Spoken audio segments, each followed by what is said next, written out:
Bismillahirrahmanirrahim. Assalamu alaikum, fellow humans. Today we are exploring the meaning of Ghani.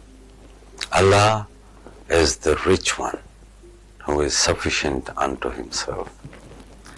His essence and attributes have no relationship to anything else.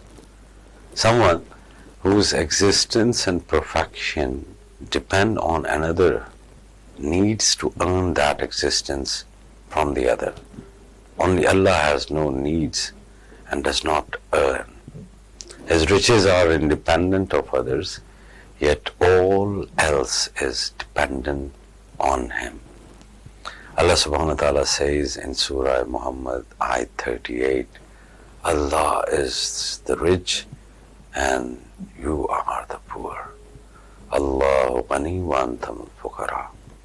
Some people who see themselves as superior to the rest of creation fall into the pitiable state of arrogance and conceit.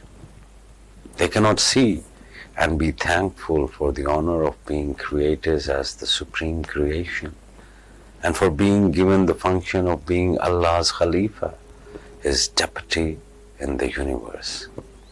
True human supremacy depends on being thankful and humble, serving Allah's servants and that which Allah has placed in your charge.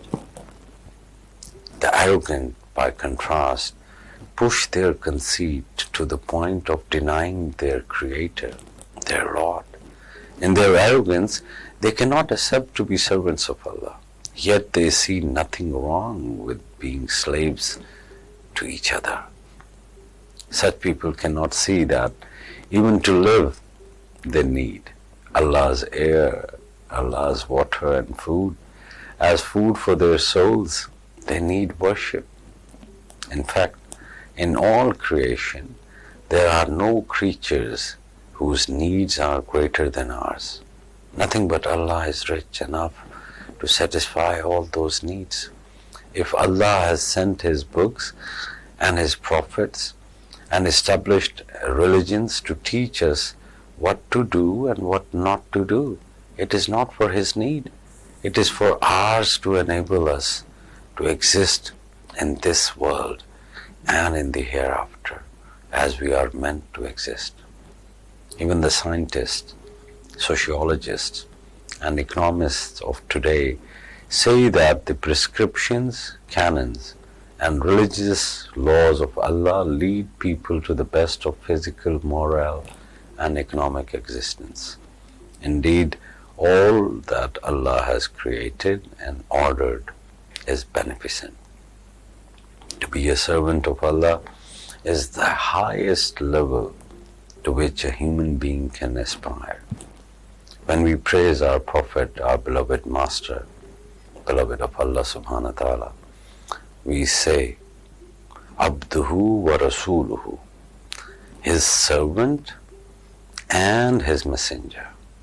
So the good servant of Allah knows that Allah does not need a servant, nor does he need to be served. He needs nothing.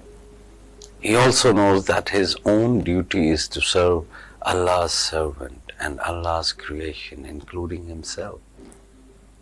Though in reality, Allah has no need of servants to serve His servants, for as the satisfier of needs, He Himself serves them. He honors whomever He chooses to appear as a means, as a tool of His service to His servants. In reality, the good servant serves only himself in serving Allah. He obtains the greatest of gifts, coming close to Allah and knowing Him, in finding Him, and in being with Him. Service and faithfulness, the quality of being a mu'min, become a common denominator, a common name and attribute, and thus are the only means for servants to know their Lord. When Allah addresses us in His Quran as, O you who believe, or O you faithful, He can call upon us with His own attributes, with His own name, Al-Mu'min, one of His beautiful 99 names. Faith is, my dear, a treasure from the treasury of Allah. The faithful person is the richest among people, for such a one knows that there is no need of anything from anyone else except from Allah, the only true rich one. So who is Abdul Ghani? Abdul Ghani is the rich one who is provided with the satisfaction of all needs without having to ask from Allah. The servant performs all the duties of servantship not in order to receive benefits from Allah, but only because they have been ordered by Allah. So if the ones who are in material need recite this name 1060 times on Saturdays, they will not need the help of the others, for Allah will satisfy their need from the most unexpected places. Assalamu alaikum wa rahmatullahi wa barakatuh.